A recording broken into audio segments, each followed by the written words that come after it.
Praise the Lord. Hallelujah.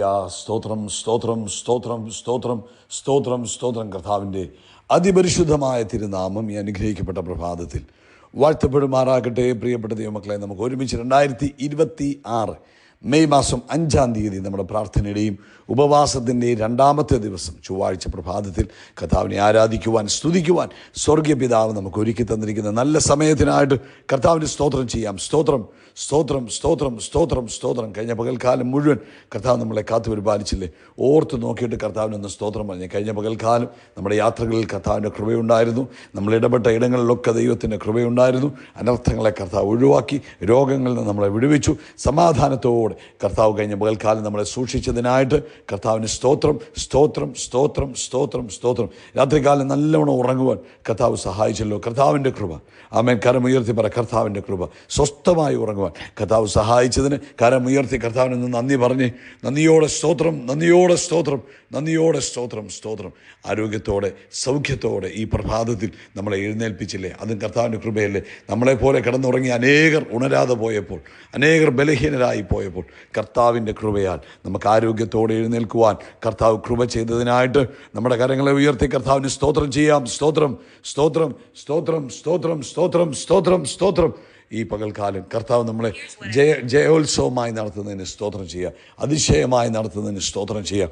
ആവശ്യങ്ങളിൽ കൂട്ടായിട്ടിരിക്കുന്നതിന് സ്തോത്രം ചെയ്യാം. യഹോവ ജയരയായി ഈ പകൽക്കാലം നമ്മുടെ കൂടെ ഇരുന്ന് നമ്മുടെ സകല ആവശ്യങ്ങളിലും നമ്മുടെ കൂടെ ഇരിക്കുന്ന കർത്താവിന് സ്തോത്രം ചെയ്യാം. യഹോവ നിസ്യായി നമ്മുടെ കൂടെ ഇരുന്ന് എല്ലായിടത്തും എല്ലായ്പ്പോഴും നമ്മളെ ജയത്തോടെ ക്രിസ്തുയേശുവിൽ നടത്തുന്ന പിതാവിന് സ്തോത്രം ചെയ്യാം. ഹല്ലേലൂയ. നന്ദിയോടെ സ്തോത്രം, നന്ദിയോടെ സ്തോത്രം, നന്ദിയോടെ സ്തോത്രം സ്തോത്രം. അങ്ങ് നല്ലവനാകുന്നു, അങ്ങയുടെ ദയ ഇന്നും എന്നേക്കുമുള്ളതാകുന്നു. അങ്ങ് നല്ലവനാകുന്നു, അങ്ങയുടെ ദയ ഇന്നും എന്നേക്കുമുള്ളതാകുന്നു. എൻ്റെ കർത്താവ് നല്ലവനാകുന്നു, എൻ്റെ കർത്താവിൻ്റെ ദയ ഇന്നും എന്നേക്കുമുള്ളതാകുന്നു. ഹല്ലേലൂയ. നന്ദിയോടെ സ്തോത്രം.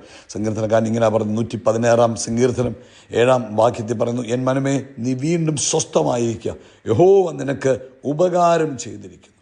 അതിൻ്റെ 12, യഹോവ എനിക്ക് ചെയ്ത സകല ഉപകാരങ്ങൾക്കും ഞാൻ കർത്താവിന് എന്തു പകരം കൊടുക്കും? ആമേൻ. അതിൻ്റെ 17-ാമത്തെ വാക്യം പറയുന്നു, ഞാൻ കർത്താവിന് സ്തോത്രയാഗം കഴിച്ച് യഹോവയുടെ നാമം വിളിച്ചപേക്ഷിക്കും. 19-ാമത്തെ വാക്യം പറയുന്നു, ഞാൻ യഹോവയ്ക്ക് എൻ്റെ നേർച്ചകളെ കർത്താവിൻ്റെ സകല ജനവും കാണുക കഴിക്കും, യഹോവയെ സ്തുതിപ്പീൻ. ഹല്ലേലൂയ. നമുക്ക് ഒരുമിച്ച് പ്രാർത്ഥിക്കാം. കണ്ണുകൾ അടയ്ക്കുമ്പോൾ കരങ്ങൾ ഉയർത്താൻ സാധ്യം ആകുന്നവർ കരം ഉയർത്തി പിടിച്ച് പ്രാർത്ഥിച്ചാട്ടെ. സ്വർഗീയ പിതാവേ, യേശു ക്രിസ്തുവിൻ്റെ നാമത്തിൽ ഈ പ്രഭാതത്തിനായിട്ട് സ്തോത്രം. അപ്പോൾ ഈ ശബ്ദം കേൾക്കുന്ന എല്ലാവർക്കുമായി ഈ പ്രഭാതത്തിൽ ഞങ്ങൾ അങ്ങേക്ക് നന്ദി പറയുന്നു. കർത്താവായ യേശു ക്രിസ്തുവിൻ്റെ നാമത്തിൽ ഇന്ന് ഈ സന്ദേശം കേൾക്കുന്ന എല്ലാവരെയും യേശു ക്രിസ്തുവിൻ്റെ നാമത്തിൽ അനുഗ്രഹിക്കുന്നു. അവരുടെ ആവശ്യങ്ങൾ അങ്ങയുടെ പ്രത്യേക കൃപയും പ്രത്യേക കരുണയും ഉണ്ടായിരിക്കണമേ. ഇന്ന് പകൽ രോഗികളായിരിക്കുന്നവർ യേശു ക്രിസ്തുവിൻ്റെ നാമത്തിൽ സൗഖ്യമാകട്ടെ. എല്ലാ തൈറോയിഡിൻ്റെ പ്രശ്നങ്ങളും അത് മുഖാന്തരം ആമേ തൊണ്ടയ്ക്കുണ്ടായിരിക്കുന്നതായ അസ്വസ്ഥതകളും യേശുവിൻ്റെ നാമത്തിൽ മാറിപ്പോകട്ടെ. ആമേ തൊണ്ട സ്ഥിരമായി ഡ്രൈ ആയി പോകുന്നു, അത് മുഖാന്തരമുള്ള അസ്വസ്ഥതകൾ യേശു ക്രിസ്തുവിൻ്റെ നാമത്തിൽ മാറിപ്പോകട്ടെ, സൗഖ്യമാകട്ടെ. കർത്താവിൻ്റെ അത്ഭുത പ്രവൃത്തി ആ തൊണ്ടയിൽ കാണുവാൻ കർത്താവ് സഹായിക്കണം. ആമേൻ. യേശുവിൻ്റെ നാമത്തിൽ ഈ പ്രഭാതത്തിൽ ഞങ്ങൾ അങ്ങേ ആരാധിക്കുന്നു, ഞങ്ങൾ അങ്ങേ സ്തുതിക്കുന്നു. നട്ടെല്ല് സംബന്ധമായ സകല രോഗങ്ങളും ഈ പ്രഭാതത്തിൽ സൗഖ്യമാകട്ടെ യേശു ക്രിസ്തുവിൻ്റെ നാമത്തിൽ. ആമേൻ. നട്ടെല്ലിൽ ദൈവശക്തി വ്യാപരിക്കട്ടെ. അസ്ഥികൾ പൊടിഞ്ഞു പോകുന്ന രോഗങ്ങൾ യേശുവിൻ്റെ നാമത്തിൽ സൗഖ്യമാകട്ടെ. അസ്ഥികളുടെ ബലക്ഷയം മാറട്ടെ. കർത്താവായ യേശു ക്രിസ്തുവിൻ്റെ നാമത്തിൽ അത്ഭുതം നടക്കട്ടെ. അതുപോലെ യൂറിക് ആസിഡിൻ്റെ ആമേൻ കൂടി കാലുകൾക്കും ജോയിൻറ്റുകൾക്കും ഒക്കെ ബുദ്ധിമുട്ട് അനുഭവിക്കുന്നവർ ഈ പ്രഭാതി അത്ഭുതകരമായി സൗഖ്യമാകുന്നതിന് സ്തോത്രം ചെയ്യുന്നു. നസ്രയനായ യേശുവിൻ്റെ നാമത്തിൽ ബ്ലഡിനകത്തുള്ള സകല റിപ്പോർട്ടുകൾ നോർമലായി തീരട്ടെ. ജോലിയില്ലാത്തവർക്ക് ജോലി ലഭിക്കട്ടെ. സാമ്പത്തിക ബുദ്ധിമുട്ടിലൂടെ കടന്നു പോകുന്നവരെ കർത്താവ് വിടുവിക്കണം. പഠിക്കുന്ന കുഞ്ഞുങ്ങൾക്ക് വേണ്ടി ഞങ്ങൾ പ്രാർത്ഥിക്കുന്നു. യേശു ക്രിസ്തുവിൻ്റെ നാമത്തിൽ അവർക്ക് പഠിക്കുവാൻ ആവശ്യമായ ബുദ്ധിയും ജ്ഞാനവും ദൈവകൃപയും കൊടുത്ത് അവരെ അനുഗ്രഹിക്കുമാറാകണമെന്ന് പ്രാർത്ഥിക്കും. കർത്താവെ, അഡ്മിഷന് വേണ്ടിയൊക്കെ ആമേൻ പരിശ്രമിച്ചു കൊണ്ടിരിക്കുന്നവരുണ്ടല്ലോ. കർത്താവ് തക്ക സമയത്ത് അവർക്ക് തക്കതായ അഡ്മിഷനുകളെ കൊടുത്ത് അനുഗ്രഹിക്കുന്നതിന് സ്തോത്രം. എല്ലാ ആവശ്യങ്ങളിലും കർത്താവിന് കൃപയുണ്ടാകും. ലോകവ്യാപകമായി കർത്താവിന് വേലയിലായിരിക്കുന്നവരെ അനുഗ്രഹിച്ച് പ്രാർത്ഥിക്കുന്നു. കർത്താവെ, അങ്ങയുടെ നാമം അതിലൂടെ മഹത്വപ്പെടുവാൻ ഇടവരണം. കർത്താവെ, ഈ പ്രാർത്ഥനയുടെ ഉപവാസത്തിൻ്റെ ആരംഭ ദിവസം ഇന്നലെ കർത്താവ് ഞങ്ങളെ അനുഗ്രഹിച്ചു. രാത്രിയിൽ ഞങ്ങൾക്ക് ഒരുമിച്ച് കർത്താവെ ആലയത്തിൽ കൂടി അങ്ങ് ആരാധിക്കുവാൻ, സ്തുതിക്കുവാൻ അങ്ങ് തന്ന അവസരമായിരുന്നു. അത് ഏറ്റവും അനുഗ്രഹമാക്കി തീർത്തതിനും സ്തോത്രം. ഇന്ന് ഞങ്ങൾ വീണ്ടും പ്രാർത്ഥിക്കുന്നു. ഇന്നത്തെ ദിവസം പ്രാർത്ഥനയോടും ഉപവാസത്തോടും കൂടെ അങ്ങയുടെ സന്നിധിയിലായിരിക്കുന്ന മക്കളെ കർത്താവ് അനുഗ്രഹിക്കണം. ഈ പകൽക്കാലം കർത്താവ് അവരോട് ഇടപെടണം. പരിശുദ്ധാത്മാവ് അവരെ സഹായിക്കണം. സകലത്തിലും അവരെ ബലപ്പെടുത്തി നടത്തുമാറാകണം. കർത്താവേ, ഇത് ഞങ്ങളുടെ എല്ലാവരുടെയും ജീവിതത്തെ അനുഗ്രഹമായി തീരുവാനും വൈകിട്ടത്തെ മീറ്റിംഗ് ഏറ്റവും ശ്രേഷ്ഠകരമായി തീരുവാനും കർത്താവ് ഇടവരുത്തണം. പ്രാർത്ഥന കേട്ടതിനായിട്ട് സ്തോത്രം. യേശു ക്രിസ്തുവിൻ്റെ നാമത്തിൽ തന്നെ ആമേൻ, ആമേൻ, ആമേൻ. കർത്താവ് അനുഗ്രഹിക്കട്ടെ. ദൈവത്തിൻ്റെ കൃപയും കരുണയും സമാധാനവും നിങ്ങളോടൊപ്പം ഉണ്ടായിരിക്കട്ടെ. കർത്താവ് അനുവദിക്കുന്ന പക്ഷം ഇന്ത്യൻ സമയം 9:30 ഇന്ന് 2-ാം ദിവസത്തെ മീറ്റിംഗ് ആരംഭിക്കും. പ്രാർത്ഥനയോടുകൂടെ പങ്കെടുക്കുക. പകൽക്കാലം കർത്താവിനോടുകൂടെ ചേർന്നിരിക്കുക. കർത്താവ് വൻ കാര്യങ്ങളെ ചെയ്യട്ടെ. ലൂക്കോസിൻ്റെ സുവിശേഷം 22-ാം അധ്യായം അതിൻ്റെ 40-ാമത്തെ വാക്യം നമുക്ക് വായിക്കാം. യേശു ക്രൂശ് മരണത്തിന് തൊട്ട് മുമ്പ് ശിഷ്യന്മാരോടുകൂടെ ടൈം സ്പെൻഡ് ചെയ്യുകയാണ്. നമുക്കെല്ലാവർക്കും അറിയാവുന്ന ഭാഗങ്ങളാണ്. ആമേൻ. അപ്പം യേശു തൻ്റെ ജീവിതത്തിലെ ഏറ്റവും തൻ്റെ ദൗത്യത്തിൻ്റെ പൂർത്തീകരണ ഭാഗത്തിലേക്ക് കയറുകയാണ്. തന്നെ പിതാവ് ഏൽപ്പിച്ചു വിട്ട ദൗത്യം പൂർത്തീകരിച്ച് ദൗത്യം പൂർത്തീകരിച്ച് മടങ്ങിപ്പോകുന്നതിന് മുമ്പുണ്ടായ ഒരു കോൺവെർസേഷനാണ്. അവിടെ ആ സ്ഥലത്തെത്തിയപ്പോൾ അവൻ അവരോട്, നിങ്ങൾ പരീക്ഷയിൽ അകപ്പെടാതിരിപ്പാൻ പ്രാർത്ഥിപ്പീൻ എന്ന് പറഞ്ഞു. കർത്താവ് ശിഷ്യന്മാരോട് പറഞ്ഞു, നിങ്ങൾ പരീക്ഷയിൽ അകപ്പെടാതിരിപ്പാൻ പ്രാർത്ഥിപ്പീൻ. അവിടുത്തെ പ്രധാനപ്പെട്ട വാക്യം അല്ലെങ്കിൽ പദമെന്ന് പറഞ്ഞാൽ പരീക്ഷയിൽ നിങ്ങൾ അകപ്പെട്ടത് കൊണ്ട് പ്രാർത്ഥിക്കാനല്ല, അല്ലെങ്കിൽ നിങ്ങൾ എന്തെങ്കിലും നിങ്ങളുടെ ജീവിതത്തിൽ സംഭവിച്ചിരിക്കുന്നതുകൊണ്ട് പ്രാർത്ഥിക്കാനല്ല, സംഭവിക്കാതിരിപ്പാൻ പ്രാർത്ഥിപ്പീൻ. ഇന്ന് പ്രഭാതത്തിൽ ദൈവത്തിൻ്റെ ആത്മാവ് നമ്മളെ ഓർപ്പിക്കുന്നതാണ്. ആ പ്രശ്നം നമ്മളെ മൂടിക്കളയാതിരിപ്പാൻ, ആ പ്രശ്നത്തിൽ നിന്ന് നമ്മൾ അതിജീവിക്കുവാൻ, നമ്മുടെ കുഞ്ഞുങ്ങൾ രക്ഷ പ്രാപിപ്പാൻ, അല്ലെങ്കിൽ ആ പ്രശ്നം കുഞ്ഞുങ്ങളെ ബാധിക്കാതിരിപ്പാൻ, കുടുംബത്തിൽ ആ വിഷയം വരാതിരിപ്പാൻ, ആ പ്രതിസന്ധിയിൽ ലോകത്തിലുണ്ടാകാൻ പോകുന്ന പ്രതിസന്ധിയിൽ നിന്ന് രക്ഷ പ്രാപിപ്പാൻ ദൈവത്തിൻ്റെ മക്കൾ എന്ത് ചെയ്യണം? പ്രാർത്ഥിക്കണം. നമ്മളെല്ലാവരും കർത്താവിൻ്റെ മക്കളാണ്, രക്ഷിക്കപ്പെട്ടവരാണ്, വീണ്ടും ജന്മം പ്രാപിച്ചവരാണ്. പക്ഷേ പ്രിയപ്പെട്ടവരെ, പ്രാർത്ഥനാ ജീവിതം നമ്മുടെ ജീവിതത്തിൽ ആവശ്യമാണ്. പ്രാർത്ഥന നമ്മുടെ ജീവിതത്തിൽ പല കാര്യങ്ങളാണ് ചെയ്യുന്നത്. പ്രാർത്ഥിക്കുന്നവന് ശക്തി പ്രാപിക്കും, പ്രാർത്ഥിക്കുന്നവന് സ്വർഗീയ സഹായം ലഭിക്കും, പ്രാർത്ഥിക്കുന്നവന് വേണ്ടി ദൈവം ഇറങ്ങി വന്ന് പ്രവർത്തിക്കും, പ്രാർത്ഥിക്കുന്നവനെ സഹായിക്കാൻ ദൈവത്തിൻ്റെ ദൂതന്മാർ ഇറങ്ങി വരും. ഇതിൻ്റെ താഴോട്ടുള്ള വാക്യം നമ്മൾ വായിക്കുമ്പോൾ 43-ാമത്തെ വാക്യത്തിൽ അവനെ ശക്തിപ്പെടുത്തുവാൻ സ്വർഗത്തിൽ നിന്നും ഒരു ദൂതൻ അവന് പ്രത്യക്ഷനായി. അപ്പോൾ പ്രാർത്ഥിച്ച യേശുവിനെ ശക്തിപ്പെടുത്തുവാൻ സ്വർഗത്തിൽ നിന്നും ദൂതൻ ഇറങ്ങി വരികയാണ്.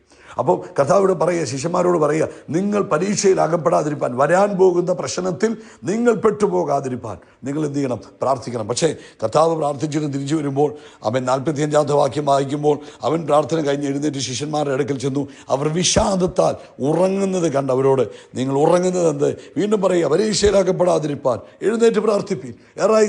നിങ്ങൾ എഴുന്നേറ്റ് പ്രാർത്ഥിപ്പീൻ. അപ്പോൾ ഇന്ന് പരിശുദ്ധാത്മാവ് നമ്മളോട് പറയുക, ഇവരെ യേശു കൂടാതെ ഇരിക്കുന്നവരല്ല, യേശു അവരുടെ കൂടെയുണ്ട്. ഉദാഹരണം പറഞ്ഞാൽ അവർ കൂട്ടായ്മയ്ക്കകത്തിരിക്കുന്നവരാണ്, അവർ യേശുവിനൂടെ നടക്കുന്നവരാണ്. പക്ഷേ അവർ ആത്മീയമായി ഉറങ്ങിപ്പോയിരിക്കുക. അവർ സാഹചര്യങ്ങളെ മനസ്സിലാക്കാതെ സാഹചര്യങ്ങളെ തിരിച്ചറിയാതെ അവരെന്ത് ചെയ്യുക? അവർ ഉറങ്ങിപ്പോവുക. അതല്ല കർത്താവ് ആഗ്രഹിക്കുന്നത്. കർത്താവ് ആഗ്രഹിക്കുന്നത് ഉറങ്ങിപ്പോകരുത്, ആത്മാവിൽ ഉണർന്നിരുന്ന് പ്രാർത്ഥിക്കണം. ഈ കാലഘട്ടത്തെ തിരിച്ചറിഞ്ഞ് ഈ ദിവസങ്ങളിൽ ദൈവത്തിൻ്റെ മക്കൾ ഉണർന്നിരുന്ന് പ്രാർത്ഥിച്ചാൽ പ്രശ്നങ്ങളിൽ നിന്ന് നമുക്ക് വിടുതൽ പ്രാപിക്കാൻ കഴിയും. നമുക്കറിയാം, കുഞ്ഞുങ്ങളങ്ങ് വളർന്നോളും എന്നൊരു ചിന്ത നമ്മുടെ ഉള്ളിൽ ഉണ്ടാകില്ല. ഇപ്പോഴത്തെ കാലഘട്ടം കുഞ്ഞുങ്ങളെ തകർക്കുവാൻ, നശിപ്പിക്കുവാൻ പിശാച് കച്ചകെട്ടി ഇറങ്ങി നിൽക്കുമ്പോൾ എന്ത് ചെയ്യണം? കുഞ്ഞുങ്ങൾക്ക് വേണ്ടി ഉണർന്നിരുന്ന് പ്രാർത്ഥിക്കണം. കുടുംബജീവിതത്തിന് വേണ്ടി ഉണർന്നിരുന്ന് പ്രാർത്ഥിക്കണം. ദൈവം നിങ്ങൾക്ക് തന്നിരിക്കുന്ന നന്മകളെ, ജോലിയെ, ബിസിനസ്സിനെയൊക്കെ ഏൽപ്പിച്ച് ഉണർന്നിരുന്ന് പ്രാർത്ഥിക്കണം.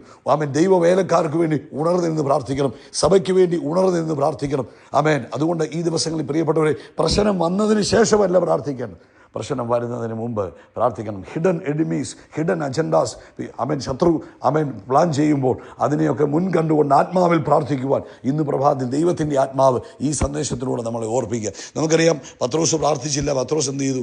ഉറങ്ങിപ്പോയി. അതുകൊണ്ട് എന്താ 62-ാമത്തെ വാക്യം നമ്മൾ വായിക്കുമ്പോൾ നമുക്കവിടെ കാണാൻ കഴിയുന്നു, പുറത്തിറങ്ങി അതിദുഃഖത്തോടെ കരഞ്ഞു. പരീക്ഷയിൽ തോറ്റുപോയി. അതുകൊണ്ട് എന്ത് പറ്റി?